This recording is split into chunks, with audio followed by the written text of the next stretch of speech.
My sewing room is in the attic and it's really cold. I don't have heat in here, so I tend to wear this vest every time. It's wool, it's cozy, it's warm, but I wanted to make a new vest just to expand my collection, my options, but I want to make this new vest a little bit modular, so it's like a 2-in-1 or 3-in-1 or maybe even like 4-in-1 kind of idea. And this Vivienne Westwood quilted vest is my inspo for today.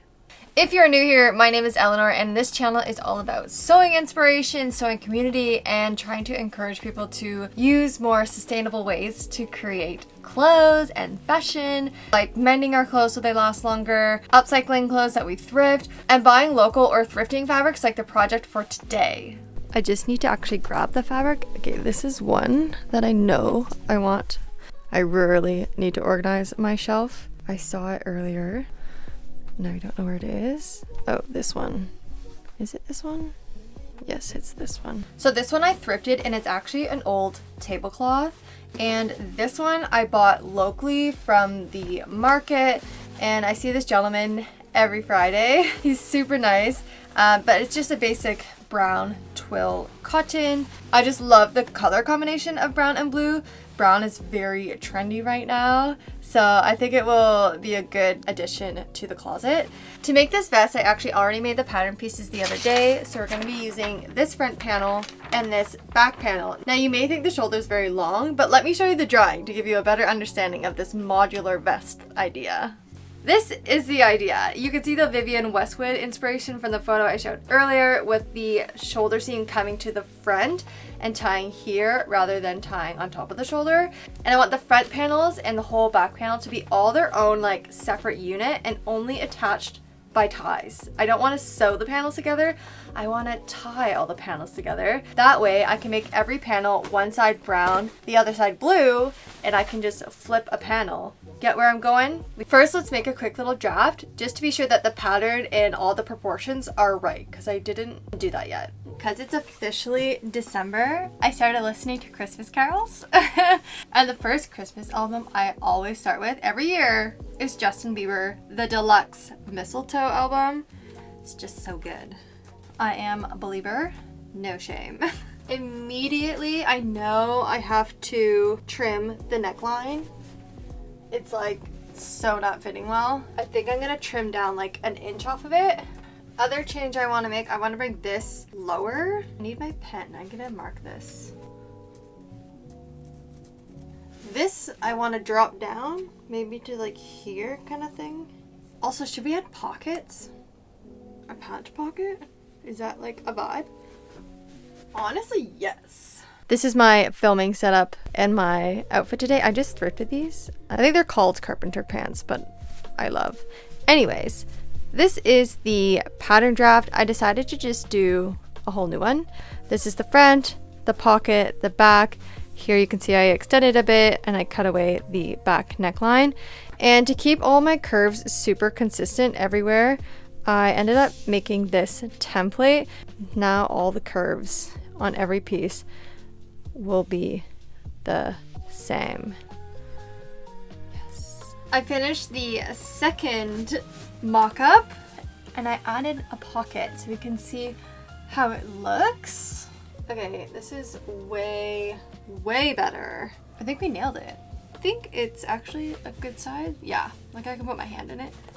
Enough with the mock-ups. Let's get to the real deal and start cutting out the actual final fabric, the blue and the brown.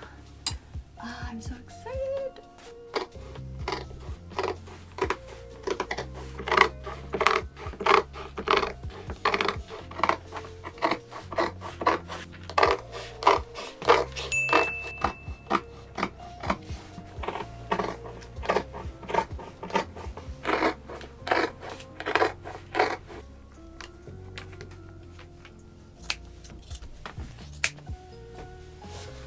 Do you remember the batting?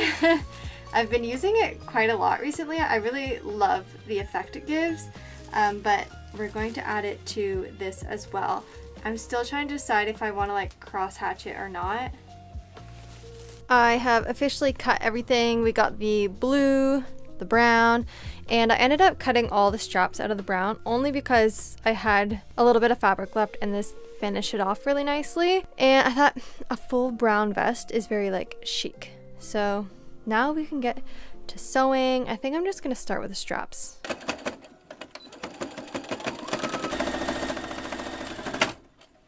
Good morning, day 2. Last night I sewed all of these ties. There's 20 of them. My machine jammed like halfway through, so I had to take it all apart, clean it out, and go back at it. So it took a lot longer than expected, but we got them. We got there. Currently I'm just working on the pockets. I already prepped them. I did like the double fold, the serged edge. I also did a gathering stitch around the corners so I can pull them tight and press them. You can see here I pulled them a little bit, and then when I'm pressing it, I made a little template of my corner. I put it in, I pull the thread tight, so when I'm pressing, I'm keeping all the corners the same, and this is what I'm left with. And it's working quite well.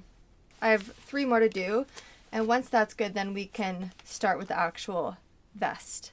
All the pockets are pressed and good to go. I need to cut off all the strings on them, but now we're gonna start on the actual body of the vest, and I want to add the fiber fill to the back of all the pieces. I want to use 1 layer on every piece because I kind of want to give it that like quilted look with all the lines on it. The only issue is I can't quilt afterwards when the pieces are together. Like when this is together, I can't go in and quilt it all at the same time because I have the pockets. It'll be too hard to like line up the pockets on either side and get one stitch that's actually gonna like fully line up and look good. So I was thinking I'm gonna do 1 thin layer on everything, so when it's together I can control my pocket placement. Okay, actually it's brown on brown, but then I can control my pocket placement so much easier. I'm trying to think if I quilt this thing. If I quilt it, it just like it becomes so much work. We're gonna do a test patch. So I kind of love it. Okay, now I have to do it. This is what it looks like. This is just a sample. Well, let's start quilting then. To map out the squares though, I did use tailor's chalk and I was just using my ruler to draw the lines. It actually went quite easy, and then I gave it a light steam and it went away really fast. I made the grid lines on all the pieces, which took a while, and now I'm just cutting out the fiber fill around a little bit of a bigger piece because I know that it like shifts while you're sewing. It's working actually quite well. I think it'll go decently fast. First panel complete. It's so cute. Now a whole lot more to go. After sewing so many straight lines, we have quilted all of the pieces, and I'm loving the results. Let me show you the blue one. This is also the blue one. But now I need to add the pockets, which is the whole reason why I quilted it first before I attached anything together. The only thing is, I don't like that it's a very big blank space. So I'm going to pin it, and then I'm going to draw the lines so that it continues over the pocket. I want the pocket to blend in. That's why. We got the pockets. This is so exciting. Loving how they turned out. Okay, on to the next repetitive step. Ties. All the ties are on and ready to go, and the last step is just putting the pieces together, the front and back basically. Let's start with an easy one, like the front pieces, to make sure all the ties are inside, and then I'm gonna leave a hole at the bottom so we can turn it right side out. This is the moment of truth. I have to flip this inside out. Maybe I should have made the hole bigger. Okay. Well, it's a lot of fabric. We're getting there. Oh, I wonder if I need to maybe clip corners. I love it. I think I may need to go in just to clip the corners so they're a bit nicer. Like the tighter corners. The ones on the bottom are okay. Like I can round them out. But like here to here, this needs to be a bit better. But this is what it's looking like. Oh, I'm obsessed. I'm gonna keep going at this off camera and then I'll come back to you when it's done, because this is just gonna be me struggling with it for now. And it's not as exciting anymore.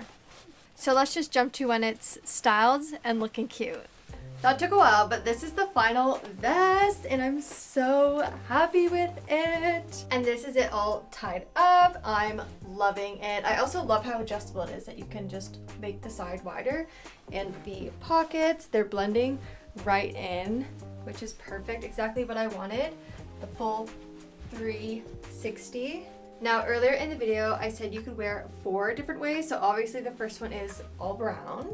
Now let me show you the blue side. So all the pieces actually come apart, and I would probably like re-tie. I know that sounds like that's a lot of work, but I mean, I think it's kind of worth it. And this is the blue side. Now the ties are of course a lot more visible because of the strong contrast. When my boyfriend first saw it, he said, that's a lot of bows, which it is, but for me it's okay. It's definitely more of like a statement, I guess. The brown was more subtle, this is more a statement. And the back, I added the logo here, and I added it only on the blue side because my logo is blue, so I like the combination of it. Also again with the pockets. So this is the second way you can wear it. Half brown and half blue to make 3.